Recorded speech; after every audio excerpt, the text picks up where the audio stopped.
Hello everyone and welcome to Casino M8trix Card Academy. I'm Julie, your instructor and dealer for the day. Today we'll be going over how to play and how to win at Pure 21.5 Blackjack. So let's go over the rules of how to play. Initially, each player will receive 2 cards, including me, your dealer hand. The objective is to get as close to 21 without going over and to beat the dealer's hand.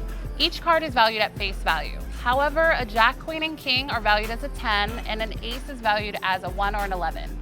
So now that you know how to play, let me show you how to win. So each player will receive 2 cards, including your dealer. Once the players receive their 2 cards, they'll be given the option to hit or stay on their hand. 21.5 stay, you're gonna wave your hand over the table. 10, if you wanna hit, you're gonna scratch the table like this, receive your card. Ace is a 1 or 11, so this is 21, stay. 20, stay. Dealer shows, saw 17, we must hit. 17, stay. Everybody wins, let's pay out. Want to know the best odds for a win? Use this hit chart to determine whether or not you should hit or stay on your hand. To learn how to split and double down, watch video 2. And to learn more about the other games you can play here at Casino M8trix, check out our other videos in this series. Good luck and may the cards fall in your favor.